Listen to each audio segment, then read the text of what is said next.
guys, selamat datang di channel baru saya. Nah, kali ini video perdana saya ingin menceritakan tentang kisah-kisah misteri yang terjadi di Jepang. Nah, kali ini saya mau menceritakan tentang yang namanya Sugamo Kodomo Okizari Jiken. Nah, itu kisah tentang apa? Jadi kisah tentang kasus penelantaran anak yang terjadi di Sugamo, Jepang, yaitu terjadi pada tahun 1988. Nah, kejadiannya seperti apa? Ya, waktu itu ketika tahun 1973 lahir seorang anak laki-laki pertamanya tersebut. Nah, anak tersebut lahir tanpa adanya yang namanya akte kelahiran dan tanpa kedua orang tuanya tersebut tidak ada yang namanya surat pernikahan. Nah, pada tahun 1979 ayahnya meninggalkan anaknya dan keluar dari rumah tersebut. Ketika anaknya tersebut ingin memasuki sekolah dasar, yaitu tahun 1979, anaknya itu tersebut berumur 6 tahun. Nah, dia tidak bisa memasuki sekolah dasar tersebut karena apa? Karena dia tidak ada yang namanya akte kelahiran dan dia tidak bisa mendaftar ke sekolah tersebut. Nah, kemudian pada tahun 1981, anak yang kedua tersebut, yaitu perempuan, lahir. Nah, jadi ibunya tersebut itu melahirkan anaknya dari ayah yang berbeda. Ya, melahirkan, tapi tetap saja dia tidak mendaftarkan akte kelahiran. Jadi anak tersebut dia tidak punya akte kelahiran. Pada tahun 1984, anak ketiga yaitu laki-laki lahir. Nah, tapi sayang sekali anak tersebut meninggal ketika ibunya melahirkan di rumah, ya.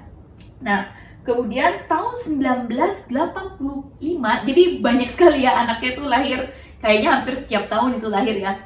Tahun 1985, yaitu anak perempuan tersebut lahir, berarti kalau bisa jadi hitung-hitung, berarti dia sudah jadi anak yang keempat ya, berarti anak yang ketiganya itu dia meninggal dunia, ya.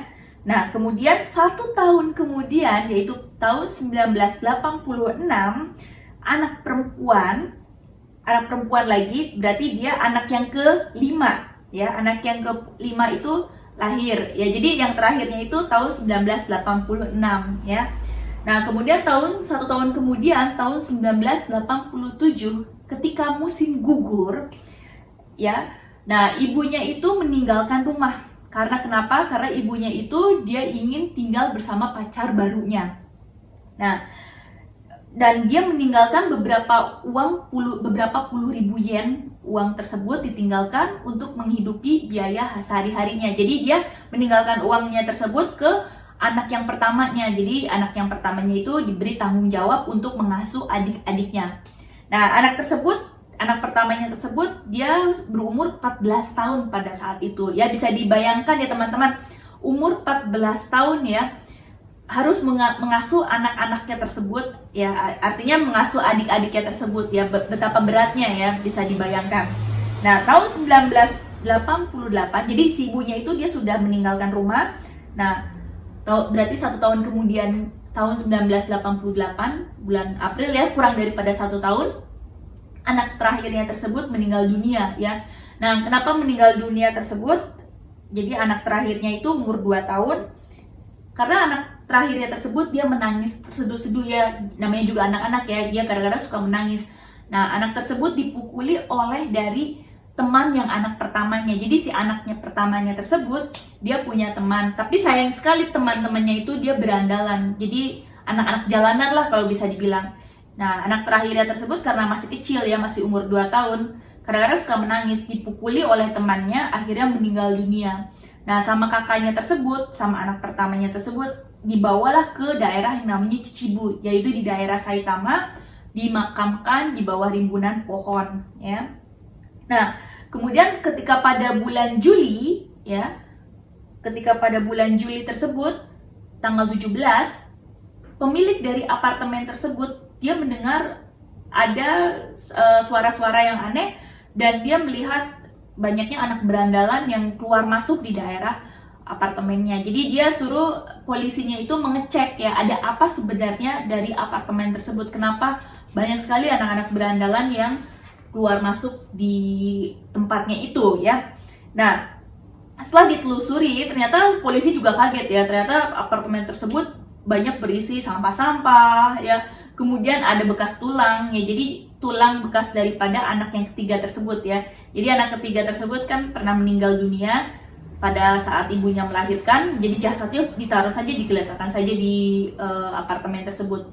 Jadi polisi juga kaget menemukan banyaknya anak-anaknya yang kekurangan gizi. Jadi anaknya tersebut mereka tidak mempunyai cakupan gizi yang cukup. Nah, anak pertamanya juga sering kasih adik-adiknya itu cuman makanan dari convenience store ya, jadi kayak toko-toko supermarket. Misalkan dia buang makanannya, daripada dibuang dia ambil makanannya.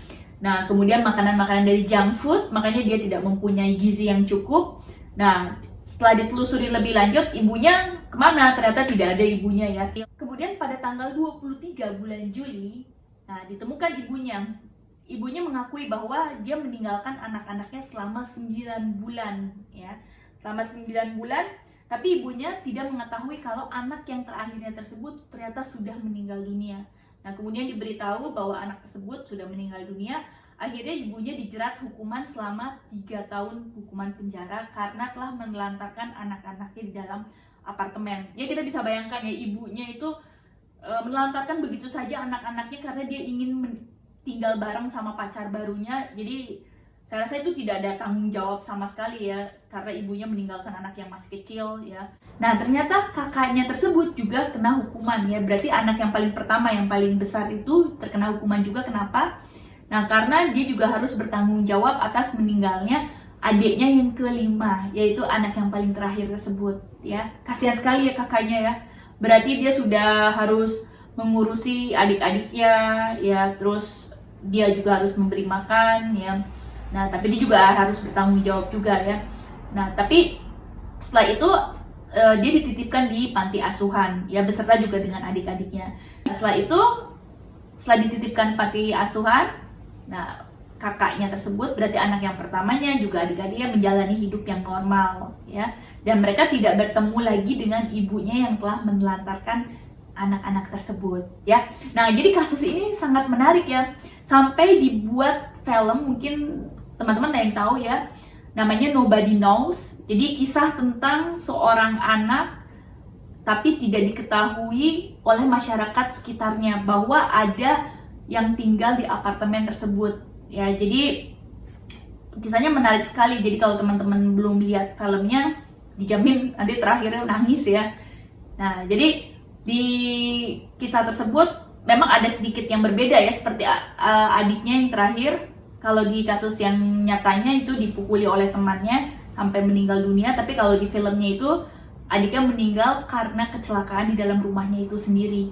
Nah, jadi ini adalah kasus sosial sekarang juga, bahwa masyarakat sekitar itu atau tetangga itu kadang dia tidak peduli dengan tetangga sekitarnya ya. Jadi mereka tidak tahu apa yang terjadi yang ada di tetangga sebelah ya. Jadi mereka tidak tahu apa yang terjadi tetangga sebelah lakukan. Nah, jadi itu teman-teman adalah salah satu kasus di Jepang yang bernama Sugamo Kodomo Okizari Jiken ya, atau sekarang yang sudah dibuat film namanya Nobody Knows ya. Kalau teman-teman tertarik dengan video saya, jangan lupa like dan subscribe video ini. Sampai jumpa lagi, bye-bye!